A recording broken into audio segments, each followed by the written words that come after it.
Hey guys, very quick video today, just going over the update that landed a few days ago as there's a few interesting points in it. First, they added the new hero Karmet. I was lucky enough to get him and I have made a video review of him. Long story short, he is a very strong AoE mage. He is just not the best. I would say Vienna is notably a stronger mage for dealing with AoE groups. That being said, Karmet definitely has a place, is very strong and would be fantastic in teams that have rage regen focus using Eloin or using the new faction lead Venoma if you're lucky enough to have both. Now moving on.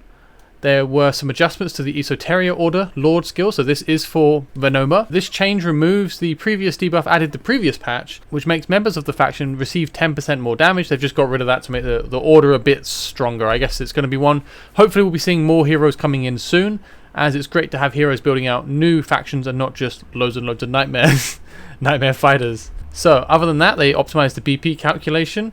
So you'll notice that some heroes now appear stronger. I think my Salazar bumped up a few thousand BP, and they've also changed a bit of the text, so crit now changes color if you're over 100%, and also if you're in excess of 100% it will not count towards your BP score, which is quite useful.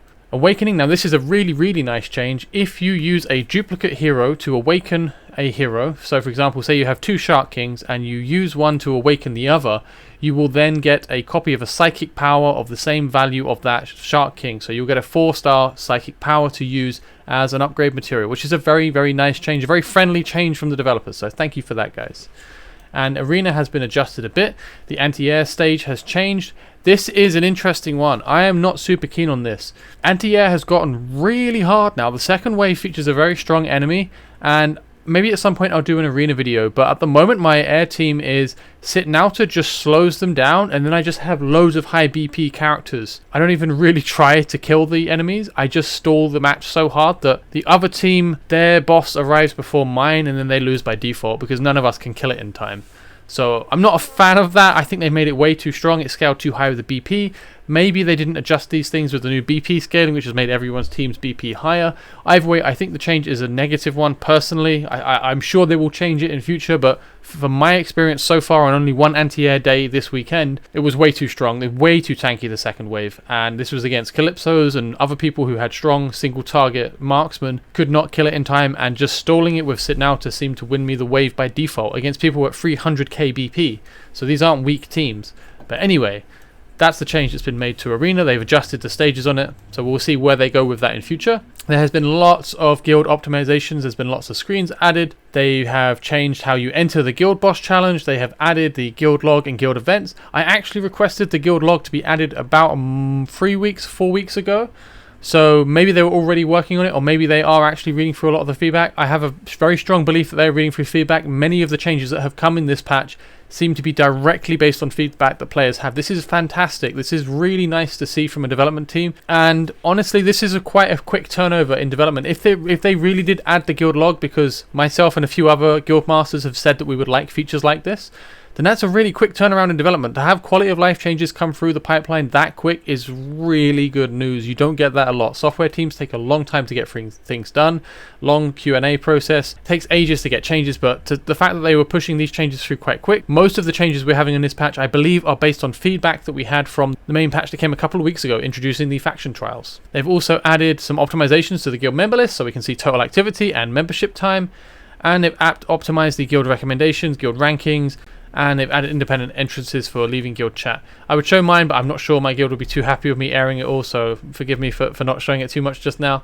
There were some bug fixes. Excessive XP didn't show the Pantheon bonus on the battle settlement screen. They fixed the bugs where certain monster skill descriptions were missing stage info.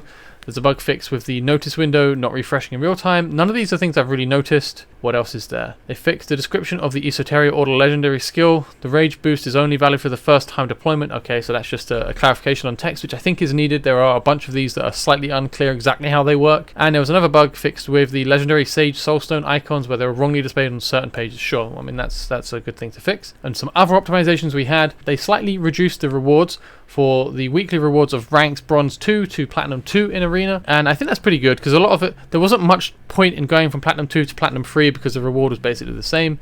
Obviously we prefer to increase the rewards across the spectrum, but that's fine as long as they make it so there's a reason to climb ranks. They slightly reduced the achievement rewards for reaching certain arena ranks and character levels. Well, I'm glad I got pretty much all of those already there.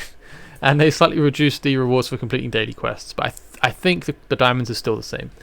They have optimized the this is one of the biggest changes, and we talked about this in a previous video, and I'm really happy to say that they are listening to our feedback and they are making the changes quickly. So they optimized the merchandise available in the Dwarven Association and increased the chance of selling stamina potions. This was a huge topic a couple of weeks ago.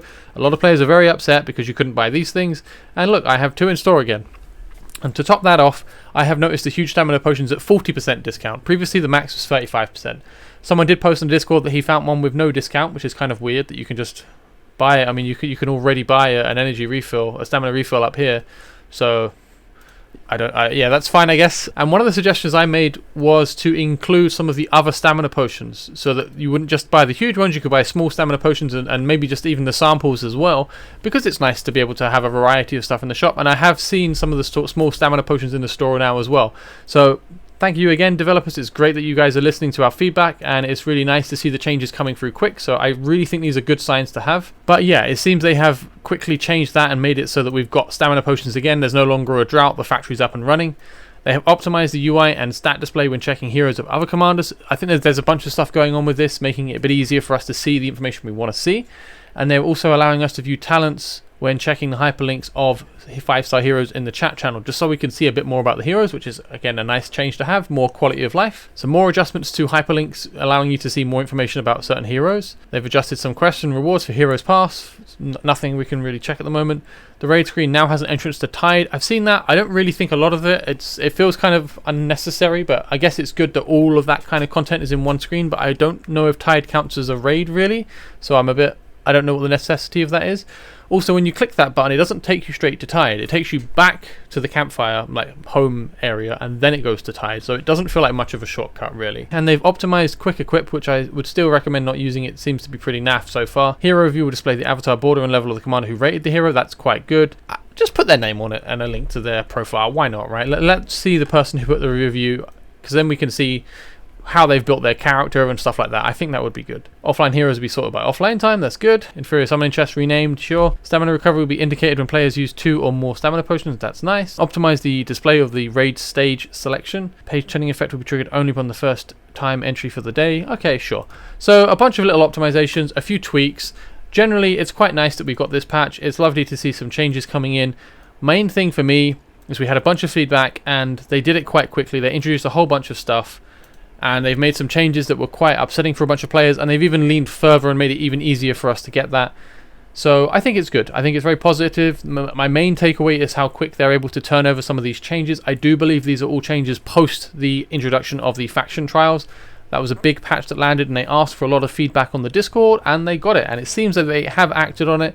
So hopefully we get more patches coming soon with some more tweaks, some more quality of life, and hopefully some more actions on the feedback that was given, because there was a lot of feedback given on the Discord, and not all of it will be quick wins. Hopefully we'll get more patches coming up soon. Thank you very much, guys. We'll leave it there for today. Take care. Bye-bye.